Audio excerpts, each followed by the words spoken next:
Mike Thomas is not sure what he wants to be when he grows up, if he ever grows up at all. At this point, he's keeping as many options open as possible. Ladies and gentlemen, Mike Thomas.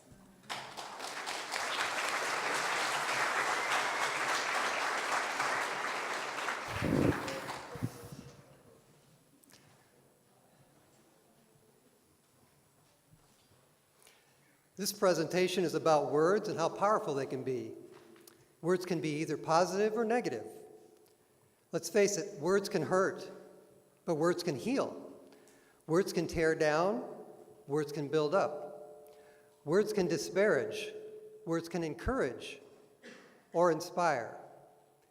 I'm aware of certain words that do just that. Many inspire me. Inspire means breathe life into. What inspires you? As a visual artist, I got excited about the prospects of illustrating some of these words. A lot of these are in the arsenal of motivational speakers. Perhaps you think these words are overused. It could be because they have some sort of universal appeal. Words like passion, dream, imagine, journey. Journeys aren't always necessarily easy, but they can lead to adventure and discovery, and even to a sense of wonder. I've been accumulating my own list of words and have just begun to illustrate a few. But I have my limitations. Sometimes I can get too literal. So I'd like to broaden my perspective through collaboration with others. Perhaps you can help me. I'll tell you how later. Not trying to steal any of Judy Lee's thunder, but creativity is on my list of words.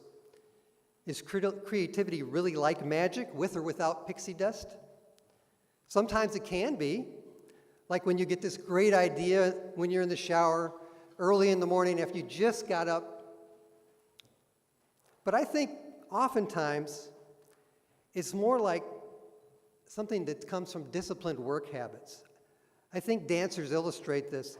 I'm in awe of their physical attributes and their freedom of expression, but I also admire the dedication and discipline it takes to achieve this greatness. It's the same kind of discipline that makes artistic expression possible. This one lost a bit of its luster recently when I read a quote by Stephen Wright. He said, "Eagles may soar, but weasels don't get sucked into jet engines." I too chuckled when I heard that quote. Doesn't mean I don't want to soar, but I am also a fan of humor. So that brings us to another category of the words: humor, laughter, amusement, play. It has been suggested that to be healthy, we need to laugh at least 15 times per day. Not sure how robust those laughs need to be, whether it's got to be a belly laugh or if a bemused snicker will work. I'm not sure how you're supposed to keep track of them. I mean, there's probably an app for that. You know, sort of a laughter pedometer. But what causes us to laugh? Can anyone resist the sound of children laughing? How about the picture of children laughing? Sometimes when I'm out and about, I notice things that amuse me. I was fortunate to have my camera with me when I saw this orange warning barrier with a dead battery. A clever citizen helped out by providing the closed captioning. I don't always have my camera with me at these moments, but I did happen to have it when I saw this squirrel, defying the squirrel-proof bird feeder that my wife had purchased. Fortunately, I didn't laugh too loud and scare the squirrel away before I got the shot. Pretty sure my wife wasn't as amused as I was, but I just had to capture the moment. And there's some words that have a lot of options with them. This word beauty, think about that. Aside from being in the eye of the beholder, there are many things that are considered beautiful. Yes, there's the beauty industry with gorgeous airbrushed women, but there's also beauty in nature. I see many comments about beautiful sunsets. Beautiful sunrises, not so much. And what's the deal with people sharing their food pictures on Facebook? Is that beautiful? I mean, I have to admit, I saw last week a friend posted one that had like these crunched up Oreos and vanilla pudding, and I thought that was pretty beautiful. I would have preferred chocolate pudding, but it was pretty beautiful. Music shows up a lot in my work. Music is the language of the soul and plays a big part in my life and the life of my family. Actually, this one is allegorical with a longer title, which I don't have time to explain right now. What does music do for you? Doesn't it lift your soul? I realize that my own perspective is limited. Creativity can be enhanced by a broader perspective. Collaboration with others can often lead to more unique outcomes. I read about a company that makes skateboards. They had a very interactive and responsive website where end users could offer suggestion about design modifications and other parts of that. It led to better skateboards. So what I'm asking is, could you help me out?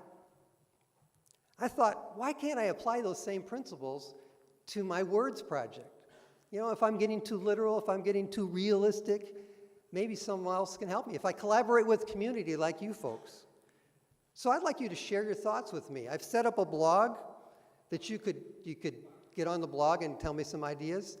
On the swag table, I have the URL. I mean, you can see that it's words2inspire1.blogspot.com. That's pretty easy to remember. But I do have postcards that'll have that on there, and also have my words on there that you can look at.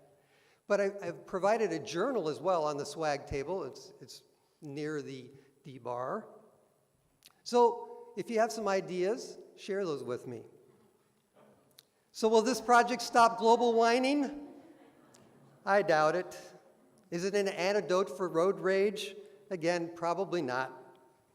But could it lead to a more positive attitude? Wouldn't it be great if we could put a dent in this epidemic of complaining that I see everywhere? I'd like to finish with a favorite quote. Finally, whatever is true, whatever is noble, whatever is right, whatever is pure, whatever is lovely, whatever is admirable, if anything is excellent or praiseworthy, think about such things. Thank you.